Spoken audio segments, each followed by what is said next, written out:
Graça e paz, irmãos, muito bom estarmos aqui mais uma vez, mais uma oportunidade que o Senhor nos concede. Este que é um canal de discipulado que tem essa proposta de trazer um ensino, de trazer uma reflexão. Então, que o Senhor possa ministrar o seu coração nesse dia, para a honra e glória do nome dEle. O texto para a nossa reflexão nesse dia encontra-se lá em Jeremias capítulo 8, a partir do versículo 5, que vai dizer assim: Por que, pois, este povo de Jerusalém se desvia, apostatando continuamente? Persiste no engano e não quer voltar. Eu escutei e ouvi, não falam que é reto, ninguém há que se arrependa da sua maldade, dizendo: que fiz eu? Cada um corre a sua carreira como um cavalo que arremete com ímpeto na batalha. Irmãos, o texto está falando de apostasia. Apostasia nada mais é do que o afastamento, a renúncia, o abandono da fé. Só pode ser um apóstata aquele que tem fé, ou aquele que em algum momento da sua vida teve fé. Algo interessante também salientarmos é que hoje, com toda a nossa tecnologia à nossa disposição, toda vez que nós nos perdermos, nos desorientarmos, sairmos da rota, nós podemos acessar o GPS. Este instrumento vai nos trazer de volta a um direcionamento, trazer de volta a um caminho correto. Na vida espiritual é a mesma coisa. Por vezes nós nos afastamos, por vezes nós, por conta própria, tomamos um determinado caminho, percebemos que estamos em um caminho fora da rota, fora daquilo que estava programado, e nós também temos um GPS, que é a palavra do Senhor. E por vezes nós não a usamos, não a buscamos, não a lemos. Algo interessante no texto também encontra-se lá no início do versículo 6 que acabamos de ler. O versículo 6, ele começa assim, o Senhor falando: Eu escutei e ouvi. Eu escutei e ouvi. Eu escutei e fui lá constatar.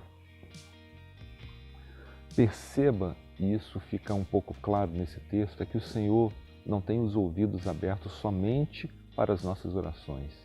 O acionamento do ouvido do Senhor não se dá apenas quando nós recorremos a Ele em oração. Ao contrário, Ele como um pai que por vezes o filho está horas no quarto, trancado, sozinho, às vezes o pai vai lá saber o que o filho está ouvindo, o que o filho está vendo, o que o filho está fazendo.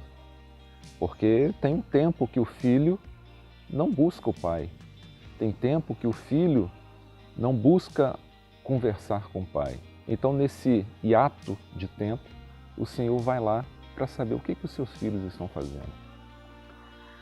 Infelizmente, a conclusão que o Senhor chega não é das melhores, porque o capítulo 6 começa e dá continuidade dessa forma.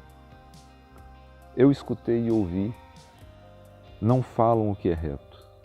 Ninguém há que se arrependa da sua maldade, dizendo: que fiz eu? Ou o que foi que eu fiz? Que caminho que eu fui tomar? Que decisão que eu tomei? Não há quem se arrependa. E nós estamos falando de um povo do Senhor. Um povo que conhece a palavra, mas não tem a palavra. Ou melhor dizendo, um povo que tem a palavra, mas não conhece a palavra. Um povo que tem um Deus, mas não tem intimidade com esse Deus. É interessante que nós não estamos falando de cegueira espiritual, nós não estamos falando aqui de escamas nos olhos. O foco dessa mensagem é apostasia. Estamos falando de um povo que não se permitia ter um relacionamento com o Senhor, de um povo que vivia à parte do Senhor. E conforme o versículo 7, um pouquinho mais à frente, o texto vai dizer o seguinte: de um povo que não conhecia o Senhor. Fica claro no texto isso. Agora vamos lá para a segunda carta de Paulo a Timóteo, capítulo 2, versículo 15. O texto vai dizer assim: procura apresentar-te a Deus aprovado, como obreiro que não tem de que se envergonhar, que maneja bem a palavra da verdade.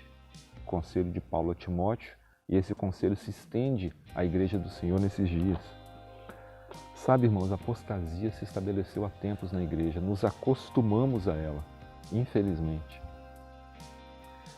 E qual o resultado disso? Qual o resultado, qual o fruto que nós colhemos por estarmos em um contexto de apostasia nos nossos dias? O próprio texto lá em Jeremias vai nos dar a resposta. Serão envergonhados porque cometem abominação sem sentir por isso vergonha. Nem sabem que coisa é envergonhar-se.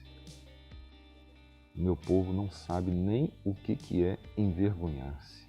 Das suas atitudes, dos caminhos que tomaram, das decisões que tomaram, a parte da minha.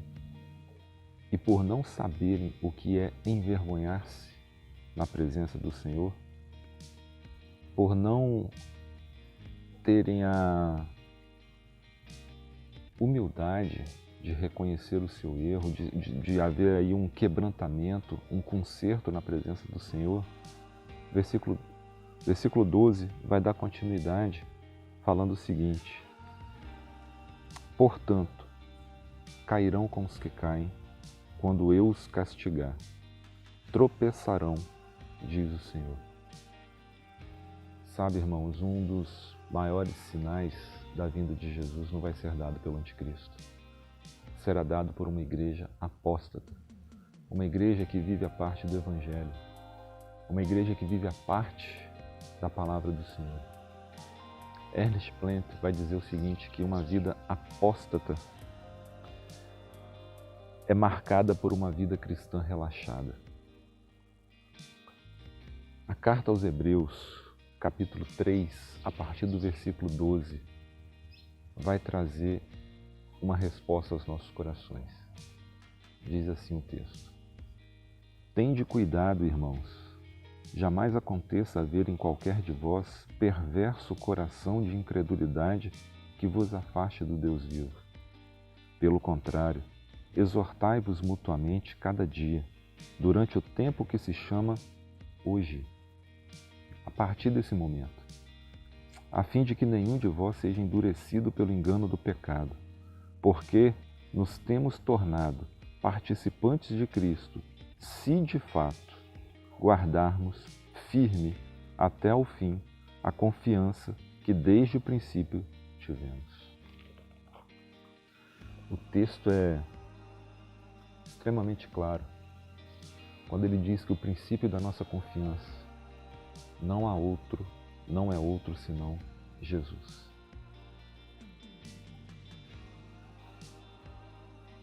Não é ser participante de uma igreja, não é ser participante de uma escola dominical, não é ser dizimista.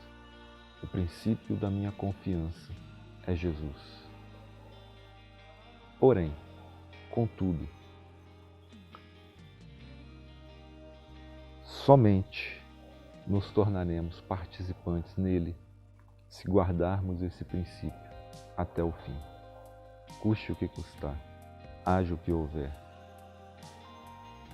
que nós não possamos e não nos permitamos abrir mão disso, de viver uma vida íntegra na presença do Senhor.